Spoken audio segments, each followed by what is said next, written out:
আল্লাহ তাআলা তিনটা জিনিসের যেমনি আদেশ করেছেন, অনুরূপভাবে তিনটা বিষয়ে তিনি বারণ করেছেন, নিষেধ করেছেন। ওগুলোর কাছেও যাওয়া যাবে। রাব্বুল আলামিন বলেন, ওয়ায়ানহা আনিল ফাহশাই ওয়াল মুনকারি ওয়াল বাগি। আমি যেমনি তিনটি বিষয়ে আদেশ করলাম, অনুরূপভাবে তিনটি বিষয়ে বারণ করলাম, নিষেধ করলাম। আমার এক নম্বর নিষেধাজ্ঞা হলো অশ্লীলতার প্রতি। ফাহশা, ওয়ায়ানহা আনিল ফাহশা, আল্লাহ তাআলা অশ্লীলতাকে নিষেধ করেছেন। কোন জিনিসকে? সবাই বলুন, কোন জিনিসকে? যত ধরনের, যত টাইপের, যত ক্যাটাগরির অশ্লীলতা হতে পারে, সব অশ্লীলতাকে হারাম করেছেন কে? ফাহশা মানে কি? কথায়, কাজে, আচরণে, কমেন্ট, ফেসবুকের কমেন্টসে যত ধরনের নোংরামো আছে, যত ধরনের অশ্লীলতা আছে, এটাকে আরবিতে বলে ফাহশা। রাব্বুল আলামিন বলেন, কুল ইন্নামা حرم ربي الفواحش ما ظهر منها وما بطن। ও নবী, আপনি বলে দেন, আমার রব প্রকাশ্য, অপ্রকাশ্য, স্পষ্ট কিংবা অস্পষ্ট, দৃশ্যমান কিংবা অদৃশ্যমান সব অশ্লীলতাকে হারাম করেছেন। সব ধরনের অশ্লীলতা হারাম। আল্লাহ তাআলা আমাদেরকে অশ্লীলতা থেকে বাঁচান। এবার বলেন, আমাদের সমাজে অশ্লীলতা আছে না নাই? অশ্লীলতা নানাভাবে, নানা নামে, নানা মোড়কে আমাদের সমাজে আছে না নাই?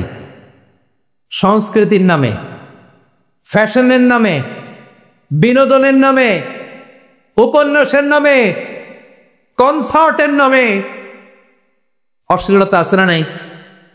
আপনি দেখেছেন কনসার্টগুলোর অবস্থা? আমাদের তরুণ তরুণীরা, আমাদের যুবক যুবতীরা, আমাদের জেনজিরা, কি অবস্থা ওইখানে? কনসার্টের নামে অশ্লীলতা আছে না নাই? ছেলে মেয়ে একে অপরকে জড়ায় ধরতেছে, একে অপরকে চুমু খাচ্ছে, প্রকাশ্যে, দিবালোকে, গণমানুষের সামনেই। আল্লাহ তাআলা এই অশ্লীলতা থেকে আমাদেরকে বেঁচে থাকতে বলেছেন। রূপালী জগতের নামে অশ্লীলতা আছে না নাই? এই টার্মটা আপনারা জানেন না? রূপালী জগৎ কি জগৎ? আসলে কি রূপালী জগৎ না অন্ধকার জগৎ? আমার বোনেরা, আপনাদেরকে যে কি বলে তারা বুঝায়, রূপালী জগৎ শুনেই আপনি ভরকে যাবেন না। রূপালী জগতে যে নারী যত বেশি উলঙ্গ, সে নাকি তত বেশি সাহসী।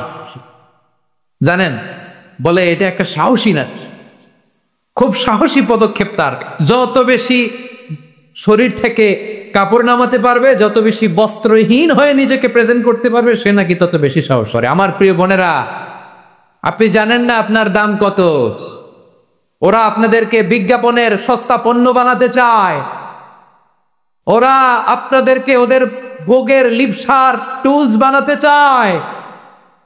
ওরা আপনাদেরকে দিয়ে ওদের খায়েশ পূরণ করতে চায়।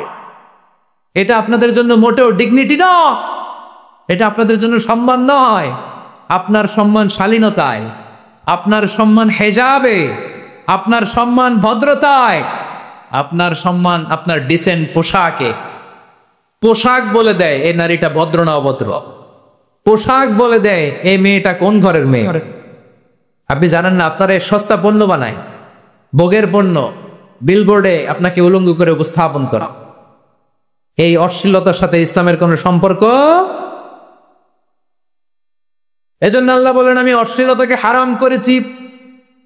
অশ্লীলতাকে হারাম করার প্রথম কারণ হলো এর মাধ্যমে মানবতাকে অপমানিত করা হয়। কারণ মানুষের সম্মান মানুষের পোশাকে। মানুষ যখন পোশাকহীন হয়ে যায়, বস্ত্রহীন হয়ে যায়, তার সম্মান কমে যায়, ঠিক কিনা? অশ্লীলতাকে হারাম করার প্রথম কারণ হচ্ছে মানুষ মানুষকে অপমান করে। একটা নারী, সে তো সম্মানিত, নারী যে কত সম্মানিত, নারীরা এটা বুঝেই নাই। বিশ্বনবী বলেন, আর দুনিয়া কুল্লুহা মাতা ওয়া খায়রু মাতা'আদ দুনিয়া আল মারআতু সালিহা। আমার বোনেরা, 5টা প্যান্ডেলে আপনারা এলইডিতে আমার আলোচনা শুনছেন, আমি জানি। আপনাদের এই গর্ভ যে কত দামি আপনি জানেন না। আপনার পেট থেকেই আসবে আগামী দিনের সালাহুদ্দিন আল আইয়ুবী। আপনার পেট থেকেই আসবে অনাগত দিনের ইমাম মাহদী আল মুনতাদর। আপনার পেট থেকেই আসবে অনাগত দিনের ফয়সাল, ওয়াসিম, মুগ্ধ, আবু সাইদের মতো বীর যোদ্ধা। আমার প্রিয় বোনেরা, আপনি যে কত দামি আপনি জানেন না। অনেক দামি আপনি। আপনাদেরকে যেন ভোগের সস্তা পণ্য বানাতে না পারে, আপনাদেরকে সচেতন থাকতে হবে। তাহলে কেন আল্লাহ তাআলা এই ফাহশা অশ্লীলতাকে হারাম করলেন? 1 নাম্বার, এতে হিউম্যান ডিগনিটি কমে। 2 নাম্বার, এতে মানুষের অধিকার নষ্ট হয়। আপনি বিয়ে করেছেন, এরে পরকিয়া করেন, ওর সাথে এরকম আছে না নাই? স্ত্রীর অধিকার নষ্ট করেছেন। আপনি বিবাহ সম্পর্কে আবদ্ধ হয়েছেন তার সাথে, আপনি পরকিয়া করেন ওই ছেলের সাথে, আপনি আপনার হাজবেন্ডের সাথে বিট্রে করেছেন। এজন্য আল্লাহ অশ্লীলতাকে হারাম করেছে। অশ্লীলতাকে হারাম করার আরেকটা কারণ হচ্ছে আল্লাহ তাআলা এই হিউম্যান জেনারেশনকে এটাকে প্রিজার্ভ করতে চায়। হিফজুন নাসাল, এটা মাকাসিদুশ শরিয়ার অনেক গুরুত্বপূর্ণ একটা মাকাসিদ, অনেক গুরুত্বপূর্ণ। আপনার নাসাল, আপনার জেনারেশনকে সংরক্ষণ করা। এই যে আসতেছে ফেব্রুয়ারি, কত ফেব্রুয়ারি যেন? এটা কি বিশ্ব ভালোবাসা দিবস?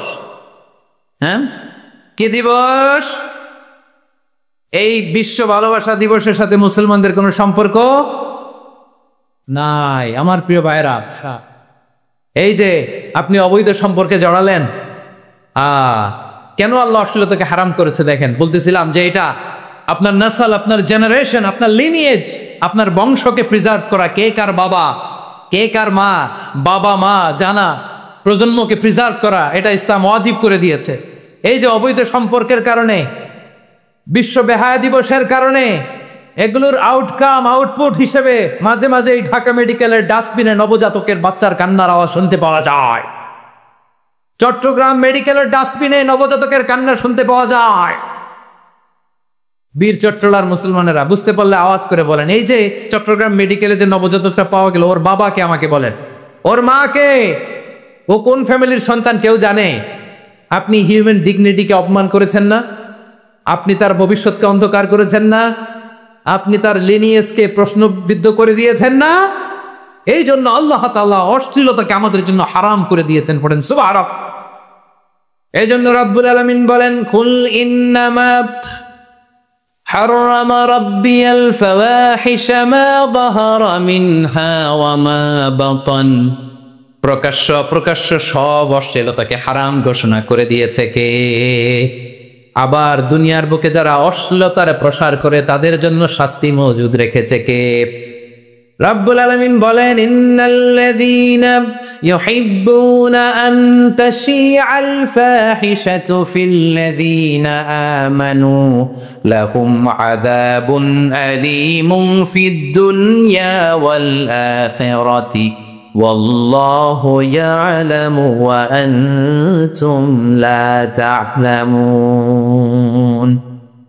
নিশ্চয়ই যারা বিশ্বাসীদের মাঝে অশ্লীলতার প্রচার প্রসার করতে চায় তাদের জন্য আমি মর্মন্তুদ শাস্তি প্রস্তুত করে রেখেছি, দুনিয়াতেও রেখেছি, আখিরাতেও রেখেছি। ঘোষণাটা কার?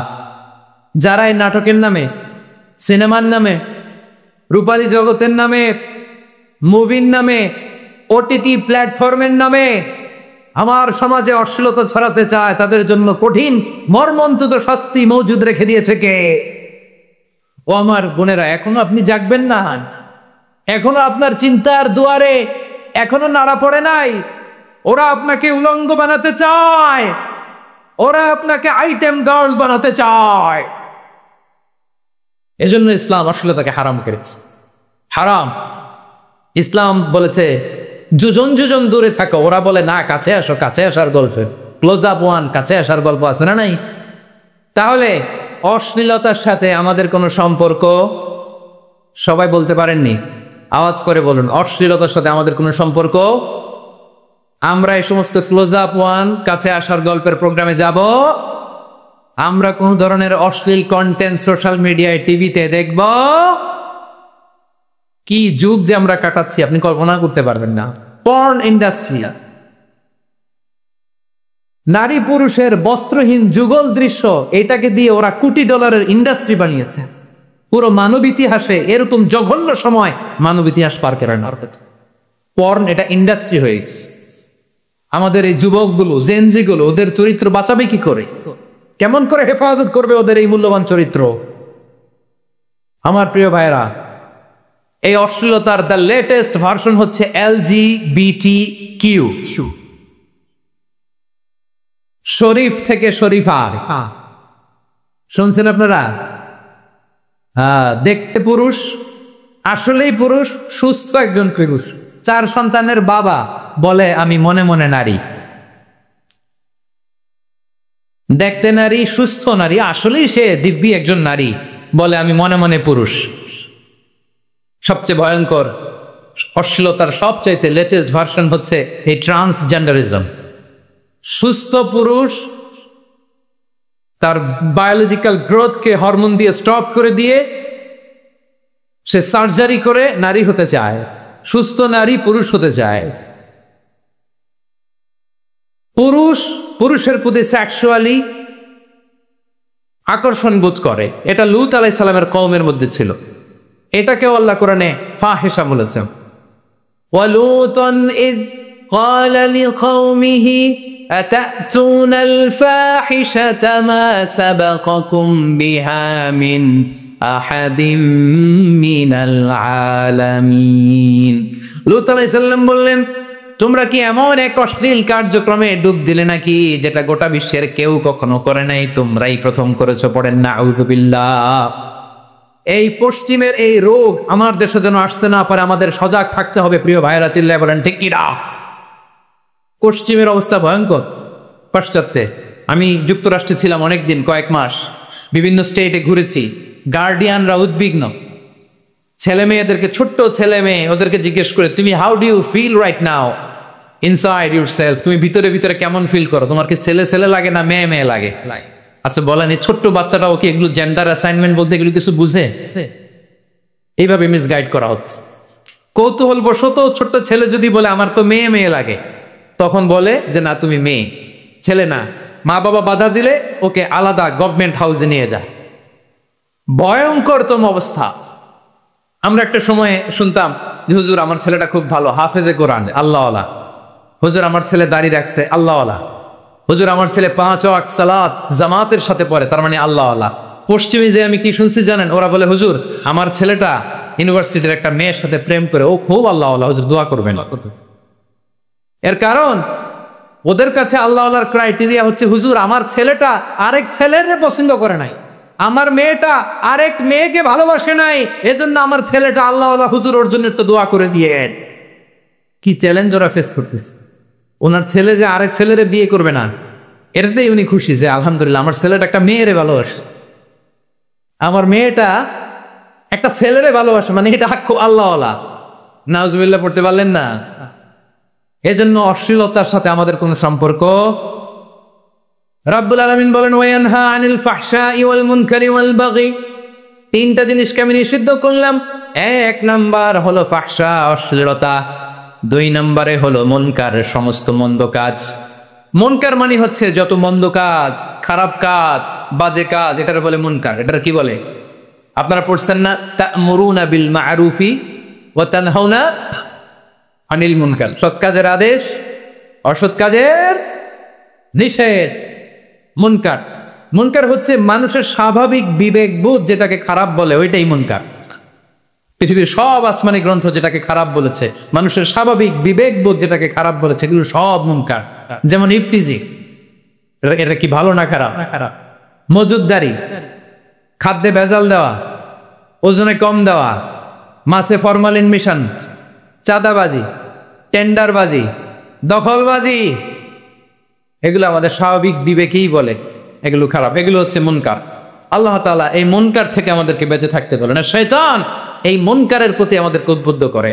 আল্লাহ তাআলা বললেন ইয়া আইয়ুহাল্লাযীনা আমানু লা তাত্তাবিউ খুতুওয়াতিশ শাইতান ওয়া মান ইয়াত্তাবি' খুতুওয়াতিশ শাইতানি ফাইন্নাহু ইয়া'মুরু বিল ফাহশাই ওয়াল মুনকার।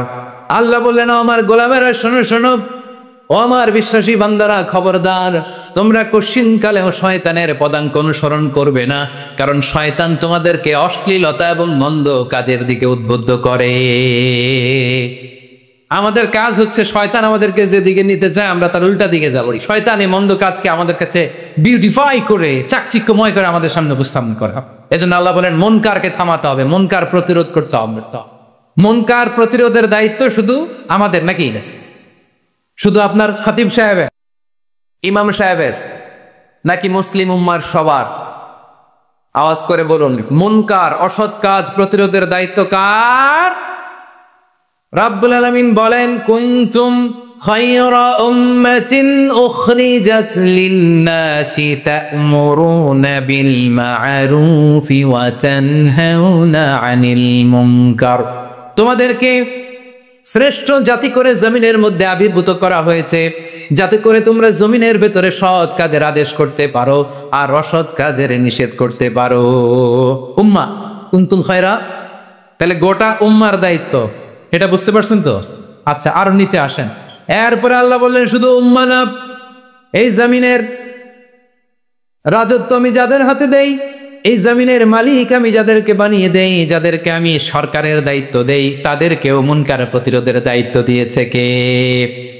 আল্লাহ বলেন, যারা ক্ষমতার মসনদে বসেছে তাদেরকে 4 দফা কর্মসূচি আমি আল্লাহ দিলাম। আওয়াজ করে বলেন, কয় দফা?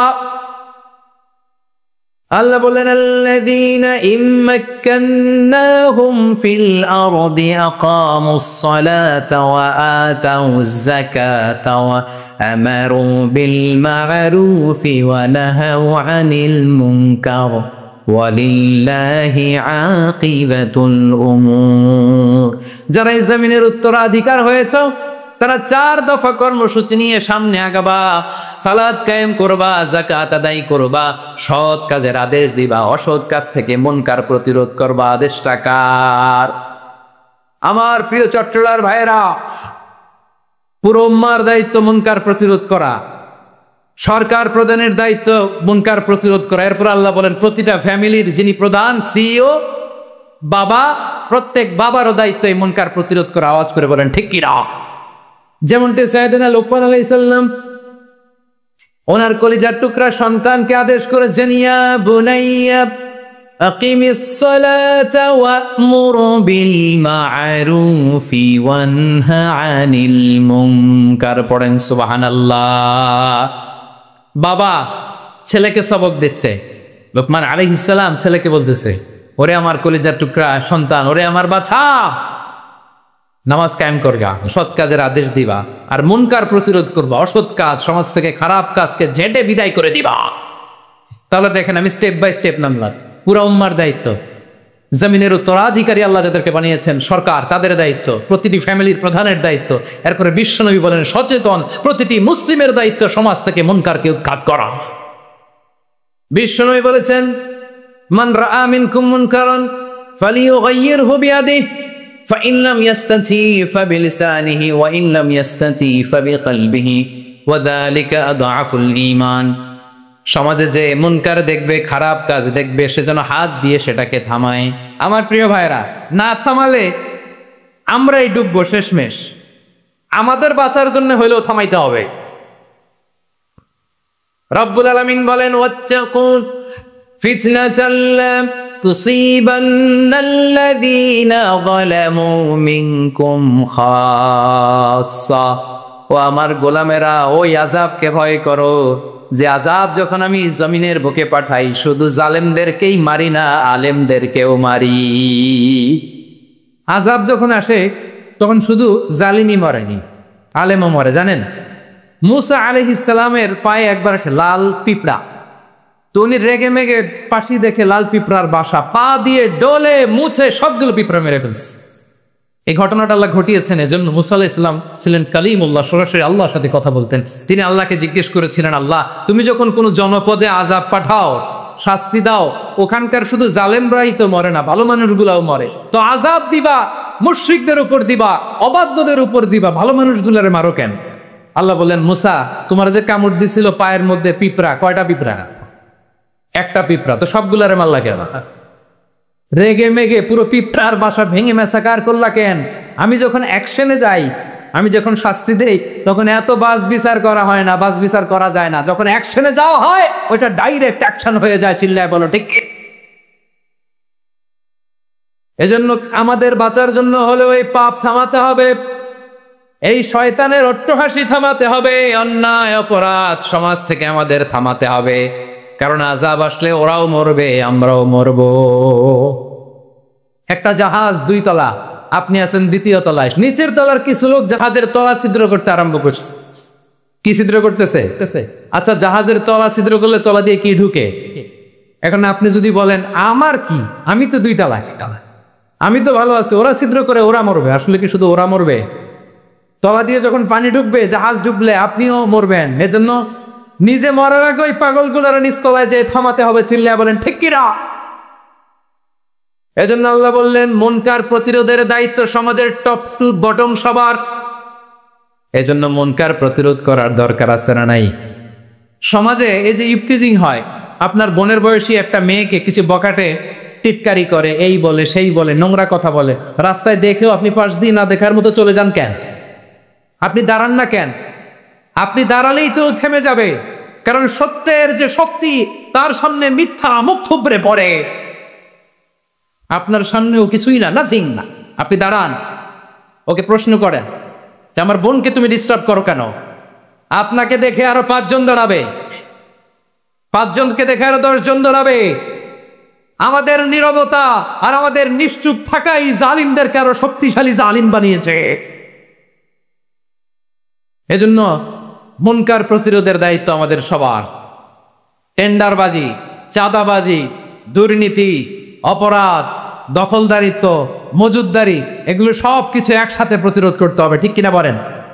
একটা মানবিক সমাজ যদি চাই, প্রতিরোধ করতে হবে। প্রিয় ভাইয়েরা, আল্লাহর শপথ নিয়ে বলি, এই নাসিহাতগুলো সবার জন্য, সব দলের জন্য, সব মতের মানুষের জন্য। আমরা কোনো দলের প্রতি মানুষকে ডাকি না, আমরা ডাকি ইসলামের দিকে। সব দলের, সব মতের, সব মানুষদেরকে আমরা আহ্বান জানাই, আসুন আমরা একটা সুন্দর সমাজ বিনির্মাণ করি। এই যে নতুন বাংলাদেশের এক সুযোগ এসেছে, আর জীবনে হয়তো আসবেন, সামনের 100 বছরে এই সময় আসবে না। আসুন দেশটাকে আমরা সাজাই, আসুন আমরা দুর্নীতি বন্ধ করি, আসুন আমরা চাঁদাবাজি বন্ধ করি, আসুন আমরা দখলদারিত্ব বন্ধ করি, আসুন আমরা এক দল আরেক দলকে নিশ্চিহ্ন করার যে রাজনীতি, এটা বন্ধ করি। সব দলের প্রতি আমার আহ্বান, আমরা চাঁদাবাজ মুক্ত বাংলাদেশ চাই, জুলুম মুক্ত বাংলাদেশ চাই, ফ্যাসিজম মুক্ত বাংলাদেশ চাই, গুণ খুন খারাপি মুক্ত বাংলাদেশ চাই। আমরা নতুন ভোরের বাংলাদেশ চাই। ওই বাংলাদেশ পাওয়ার জন্য মুনকার প্রতিরোধে, অন্যায় প্রতিরোধে যদি বাঘের বাচ্চার মতো, আবু সাইদের মতো 2 হাত উঁচু করে, বুককে টান টান করে প্রসারিত করে দাঁড়াতে হয়, রাজি আছে মুসলমান? রাব্বুল আলামিন বলেন ওয়ায়ানহা আনিল ফাহশাই ওয়াল মুনকারি ওয়াল বাগি ইয়াইযুকুম লাআল্লাকুম তাযাক্কারুন। আল্লাহ বললেন আমি অশ্লীলতাকে নিষেধ করি, আমি সব ধরনের মন্দ কাজকে নিষিদ্ধ করি, সব শেষে আমি সীমা লঙ্ঘনকে তোমাদের জন্য নিষিদ্ধ করি। নিষিদ্ধ করেছেন কয়টা জিনিস? 1 নম্বরে অশ্লীলতা, 2 নম্বরে মুনকার তথা সব মন্দ কাজ, 3 নম্বরে আল বাগি, সীমা লঙ্ঘন, ক্রসিং দ্য লিমিট। সীমা লঙ্ঘন করা ভালো না। We all should know our limits. চিল্লায় বলেন ঠিক কিনা? একই আয়াতে আল্লাহ বললেন কুল ইন্নামা حرم ربي الفواحش ما ظهر منها وما بطن والإثم والبغي بغير الحق। অন্যায় ভাবে যে অবাধ্য হয়, যে সীমালঙ্ঘন করে, তাদেরকেও আমি এটা হারাম করে দিলাম। সীমালঙ্ঘন করা হারাম। আল্লাহ বারবার বারবার আমাদেরকে ওয়ার্নিং দেয়। যখন আমরা থামি না তখন আল্লাহ ধরে, আর যখন ধরে তখন ছাড়ে না। ধরে ধরে ধরে না, ধরলে আল্লাহ ফেরাউনকে কিন্তু হুট করে ধরে নাই। আপনারা জানেন 9 বার ওয়ার্নিং দিয়েছে ফেরাউনকে। আল্লাহ তাআলা ওয়ার্নিং দিয়েছিল কয়বার? রাব্বুল আলামিন বলেন ওয়ালাকাদ আতাইনা মূসা 9 আয়াতিন বাইয়িনাত। 9টা মুআজিজা দেখিয়েছি। 1 2 3 বারবার এইভাবে রিমাইন্ডার, ওইভাবে রিমাইন্ডার, এইভাবে নাসিহাত, ওইভাবে দাওয়া। ফাকুলা লাহু কাওলান লাইয়িনা, নরম করে বলো, সফট করে বলো, যত ওয়ে হতে পারে দাওয়া মেথডোলজি। মুসা আলাইহিস সালামের সব অ্যাপ্লাই শেষ। 10ম বারে যে আল্লাহ ধরছে, 10ম বারে যে ধরেছে। এই জন্য আল্লাহ বলেন আমি সীমালঙ্ঘনকে পছন্দ করি না। কোরআনের অন্য আয়াতে বাগীকে বলা হয়েছে ইতিদাব। সীমালঙ্ঘন যারা করে তাদেরকে আল্লাহ বলেছেন মুআতাদিন।